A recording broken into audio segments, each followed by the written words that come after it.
അടുത്ത മത്സരാർത്ഥിയെ സ്നേഹത്തോടെ സ്വാഗതം ചെയ്യുന്നു. ജന്യ.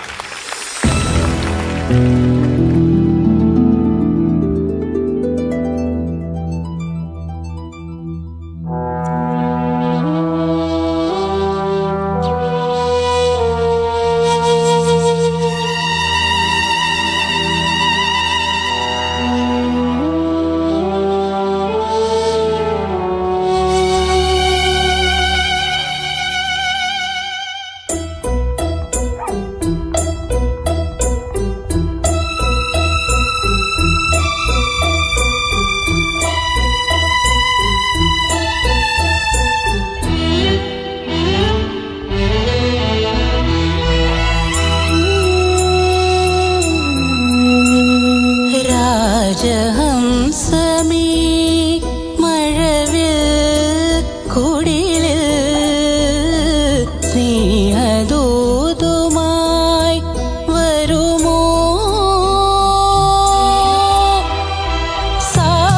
സാഗരങ്ങളെ മറുവാക്കുമിണ്ടുമോ?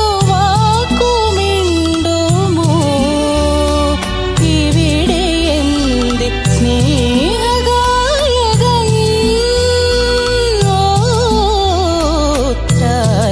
രാജഹംസമേ.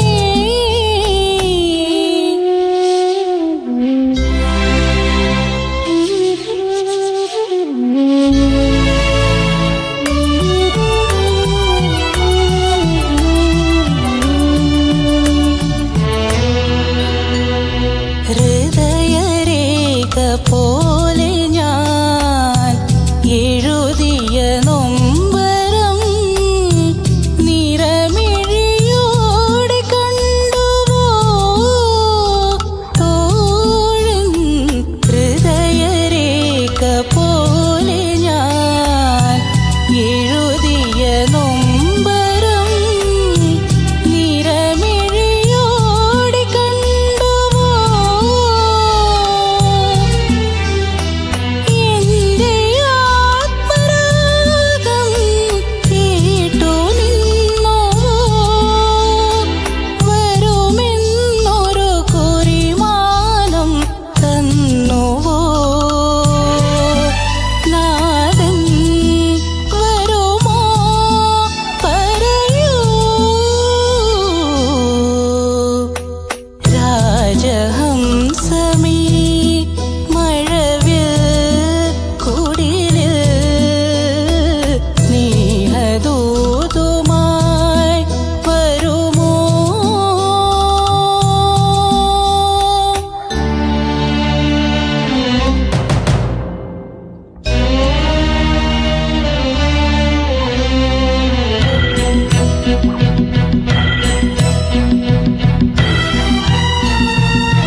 ഹായ് ജന്യ.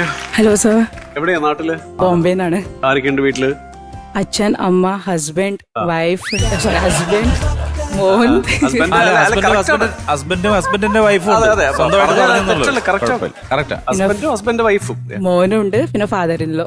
എല്ലാരും ഉണ്ട്. നല്ല വലിയ കുടുംബമാണ്. അപ്പൊ over to you Sudeep and Mridula. Janya പാടുന്നത് കേട്ടപ്പോ എനിക്ക് എവിടെയോ മാധുര്യമ്മയുടെ ഒരു സ്റ്റൈല് പല സ്ഥലത്തും എനിക്ക് തോന്നി. എല്ലാരും എന്നോട് പറയാറുണ്ട്. ആണോ? അപ്പൊ കറക്റ്റ് ആണ്, എന്റെ ഒബ്സർവേഷൻ കറക്റ്റ് ആണ്. കർണാടകമാണ് പഠിക്കണേ അല്ലെ? അത് പാട്ട് കേൾക്കുമ്പോഴെന്നെ തോന്നുന്നുണ്ടായിരുന്നു നല്ല ജ്ഞാനമുള്ള ആൾ തന്നെയാണ്. പല ഭാഗങ്ങൾ കേൾക്കുമ്പോഴും വളരെ ബ്യൂട്ടിഫുൾ ആയിരുന്നു.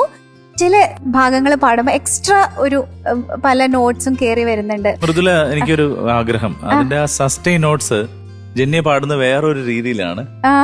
സ്നേഹദൂതുമായി വരുമോ എന്ന് ചോദിക്കുമ്പോ നമുക്ക് വരുമെന്ന് ഉറപ്പ് തോന്നും. കാര്യം അത്ര കോൺഫിഡന്റ് ആയിട്ടാണ് സ്നേഹദൂതുമായി വരുമോ എന്നുള്ളത്. മൃദുല അത് പാടുമോ? സ്നേഹദൂതുമായി വരുമോ, അവിടെ ഒരു എപ്പോഴും എൻഡിങ് നോട്ട്സ് പാടുന്ന സമയത്ത് ഡൈനാമിക്സ് കൊടുക്കുമ്പോഴത്തേക്ക് അതൊരു ബ്യൂട്ടിയാണ്. ആ ഒരു പെയിൻ ആണല്ലോ. അപ്പൊ ആ ഒരു പെയിൻ ഫീൽ ചെയ്യണമെങ്കിൽ നമുക്ക് ഇങ്ങനത്തെ അപ്സ് ആൻഡ് ഡൗൺസ് പാട്ടിൽ കൊടുത്തേ പറ്റുള്ളൂ. അതാണ് എനിക്ക് മെയിൻ ആയിട്ട് തോന്നിയത്. പിന്നെ എൻഡിങ് നോട്ട്സ് ഉണ്ടല്ലോ, പെട്ടെന്ന് മുറിച്ചെടുത്ത മാതിരി അങ്ങനെ തോന്നാതെ കുറച്ചുകൂടെ ഒന്ന് ഫീഡ് ഔട്ട് ചെയ്താൽ നല്ല രസമായിരിക്കും എന്ന് തോന്നി. ഇത്രയും കാര്യങ്ങളുള്ളത്, ഇതൊക്കെ നമുക്ക് കറക്റ്റ് ചെയ്യാൻ പറ്റുന്ന കാര്യങ്ങൾ. അതുകൊണ്ടാണ് ഞാൻ പറഞ്ഞത്. All the best. Thank you. ഈ പാട്ടിന്റെയൊക്കെ ജീവൻ എന്ന് പറയുന്നത് അതിന്റെ ഭാവമാണ്, അതിന്റെ ഇമോഷൻസ് ആണ്. പ്രിയ സഖി ഗംഗേ പറയൂ, പ്രിയമാനസനെവിടെ. ഓ, പാട്ടില്ലേ? ഗുരുവിന്റെ ശിഷ്യന്റെ പാട്ടാണ്. ദേവരായ മാസ്റ്റർ പാട്ടിനൊരു ട്രിബ്യൂട്ട് പോലെയാണ് ജോൺസൺ മാഷ് ഈ പാട്ട് ചെയ്തിരിക്കുന്നത്. അതിന്റെ ചുവട് പിടിച്ചാണ്, എന്നാൽ ഒരിക്കലും അതിലെ ഒരു സംഭവം കോപ്പി ചെയ്യാതെ അതിന്റെ ഒരു ട്രിബ്യൂട്ടായിട്ട് ചെയ്ത പാട്ടാണ്. അപ്പൊ ഇത് ടെക്നിക്കൽ കാര്യങ്ങൾ ശരിയാക്കുക, പിന്നെ അതിനേക്കാളൊക്കെ മേലെ ആ ഫീല് നമുക്ക് കേൾക്കുമ്പോൾ തോന്നണം. അത് കുറച്ചുകൂടെ കിട്ടിയാൽ സന്തോഷമായിരിക്കും. അപ്പം ചില സ്ഥലങ്ങളിലൊക്കെ കിട്ടിയിട്ടുണ്ട്, അത്രേ ഉള്ളൂ. അപ്പൊ നമുക്ക് ജന്യയുടെ കാര്യത്തിൽ എന്താ ചെയ്യേണ്ട മൃദുല? കാത്തിരിക്കാം. അപ്പോ അതായത് waiting list. Thank you judges. You are in waiting list. Thank you. അപ്പൊ ഞങ്ങളും കാത്തിരിക്കുകയാണ്. ഞങ്ങളുടെ കാത്തിരിപ്പ് വിഫലമാവാതെ നമ്മുടെ കൂട്ടത്തിൽ സഞ്ചരിക്കട്ടെ എന്ന് ആശംസിക്കുന്നു. All the very best. Thank you so much.